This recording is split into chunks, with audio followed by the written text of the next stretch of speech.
kaligtasan mo sa Alerto 24. Sinalpok ng isang pampasayrong bus na nagtangka o manong manglampas o mag-overtake ang isang jeep at isang motorsiklo. Naganap po yan sa Santo Tomas sa lalawigan ng Batangas. 3 ang patay, 11 sugatan. Si Emil Sumangil, naka-Alerto 24. Sa 20 segundong amateur video na ito, makikita kung gaano kagrabe ang sinapit ng pampaserong jeep nang mabangga ng air-conditioned passenger bus. Mistulang natalupan dahil tanggal ang bubong ng tumagilid na jeep. Ang nadaga ng lalaki na makikitang nakaipit pa sa ilalim ng jeep. Rider ng motorsiklo na nabangga rin daw ng bus. Naitakbo siya sa ospital pero hindi na umabot ng buhay. 5:30 ng umaga naganap ang aksidente sa Maharlika Highway sa Santo Tomas, Batangas. Ayon sa investigasyon, biyaheng Batangas ang bus.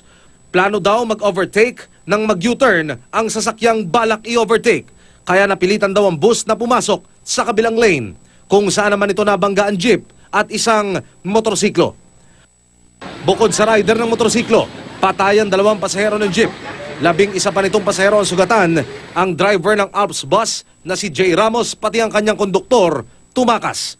Identified na po natin yung pangalan ng driver ng Alps bus. Although nakipag-ugnayan tayo sa kanilang kumpanya na kung pwede, isuko na lang nila yung driver para panagutan yung nangyari. Dahil sa sinapit ng mga nasawi, hindi sila agad na makilala ng pulisya. Sa 3, isa pa lamang ang nakilala sa pamamagitan ng identification card. Siguraduhin po natin ang kukunin nating mga empleyado ay talagang mahusay. Kasi mahirap po yung karaskas mag-drive.